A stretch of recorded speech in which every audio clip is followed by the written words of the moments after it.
want to talk to you about meditation today and what I understand it to be, which I find a sense of disparity between the way it's presented in the world and the way I feel it. So hopefully this will help enlighten you in your work and in your practice to feel a different viewpoint of what meditation is. And I'll tell you what I don't think it is. I don't think it's a compartmentalized activity, right? Like, play this app for 5 minutes, you will have accomplished meditation. And I think it's often presented that way as a discrete activity from this time to this time. You should schedule it in like you would the dentist, and maybe you're not going to enjoy it, but it's good for you. And that's the message that I have heard a lot. Download this app, it'll be good for you. If you're stressed or if you're anxious, it'll be good for you. Sort of like a medication, right? As opposed to what I understand meditation to be, which is a state of being, a way of life. And it's closer to, I think, what Christianity would call a state of grace, where there's a natural sense of communion and oneness. And it's not strange, right? It is a natural state. We often see children just fully immersed in what they're doing, the games they're playing, or if they see something for the first time, like the ocean, the river, a strawberry, a new plant, just the full engagement and appreciation and enjoyment of what is, just simply what is. And if we approach meditation in this way, it's not that you have to sit down in this posture and do this, do that, don't do this, don't do that, you should, you shouldn't. And it's a lot of external pressure to me. You know, maybe I'm just a natural rebel and you feel very differently, and I'd be very curious to hear. But when somebody from the outside tells you what you should and should not do with your brain, I think that for me is an immediate turn off. And meditation ought to be actually turning your light up and on, just a greater shine. And this naturally takes care of anxiety, to come into what is. This naturally takes care of depression, because for most of us are truly blessed that all is okay and good where we are. And there are many places in the world where this is not true, that there is conflict and strife and difficulty, and how to feel those feelings and relate to what is happening that is challenging and difficult in your life, in others' lives, whether you know them personally or do not. To understand that compassion, that meditation is not a blocking off or a turning off, but actually a deeper immersion and an invitation, right, to understand more of what is inside. To understand what is inside of yourself, we're getting into the realm of psychology, but also deeply into yoga, to understand the state of mind, what goes on, what makes you who you are. So when you enter the state of meditation, you enter yourself in the world. It is not divided. And the other not division, the other unity and harmony that I don't always think that meditation, as it's traditionally presented, understands, is that meditation is not headspace, right?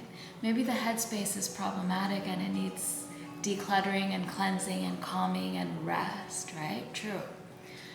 But meditation is whole body, right? You cannot separate the mind from what it's living inside of, and we cannot separate the body from the world that we are living inside of. It is all interconnected and harmonious at its best.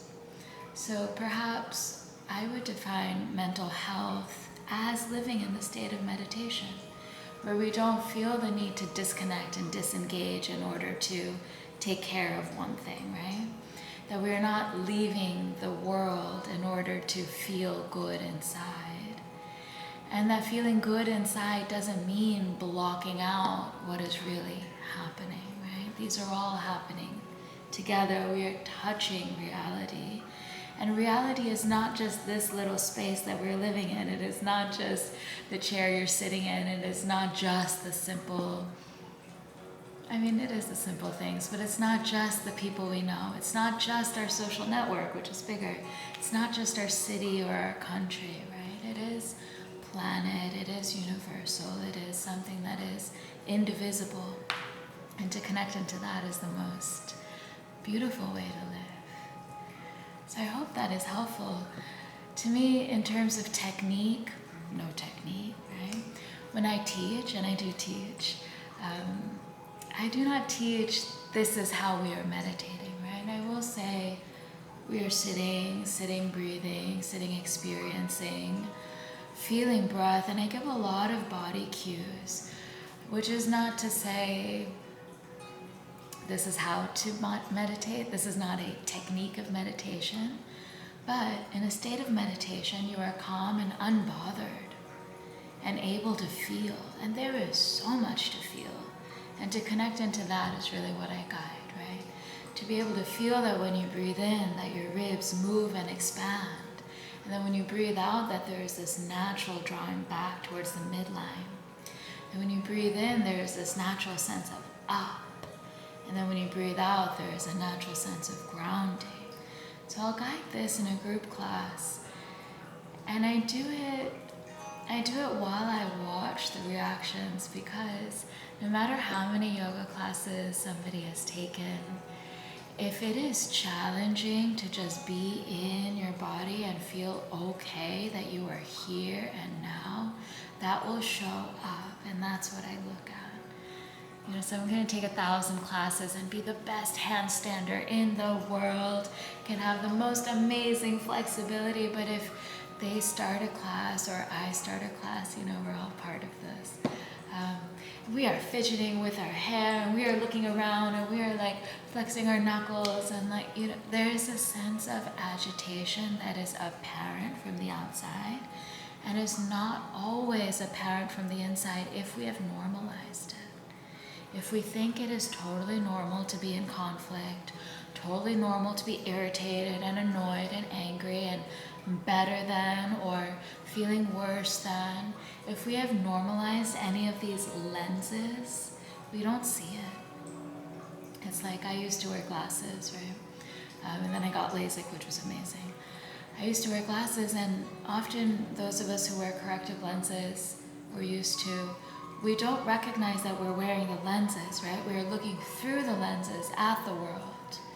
And we forget that our vision is not perfect.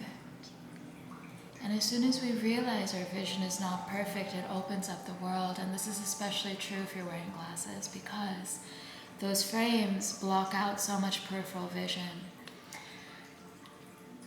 And to work on that is a major skill. People who play sports on the field know this very well, peripheral vision. People who are more immersed in the natural world, who go walking in the forest and it's not always safe, peripheral vision is a sense of being alert without being alarmed. Alarmed is different, right? To be engaged with peripheral vision, but with a heightened sense of stress and tense. And that's what we're undoing, right? And that's major for meditation, is to be undone in that way.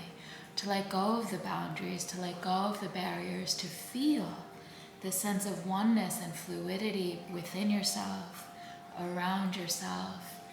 That is a state of grace, and that is natural. To feel that we are divided or alone or bothered or not as good as, or not enough, not complete, not beautiful, not blessed, all of these things are not true, right? And I hesitate, I refrain from encouraging so much mantra and affirmation. I think it's a very powerful technique and very useful for many people. For me personally, if you are telling something to yourself that you don't believe, perhaps it's a fake it till you make it, and eventually you will just believe that you are beautiful and blessed. But if you do not believe that you are beautiful and that you are blessed, or that you are wealthy, or that you are beloved or connected with your friends, perhaps there's a real reason, right? Perhaps there is a real reason. And to be unafraid of approaching that question is courage. The greatest gift you can give to yourself, to let go of that fear. Because, for example, if your bank account is not where you want it to be, you can tell yourself all you want. Tell yourself all you want that you are rich.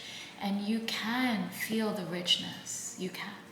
It is rich to breathe in. It feels so good to be alive. Your health is wealth. Your friends and family love you. This is all true.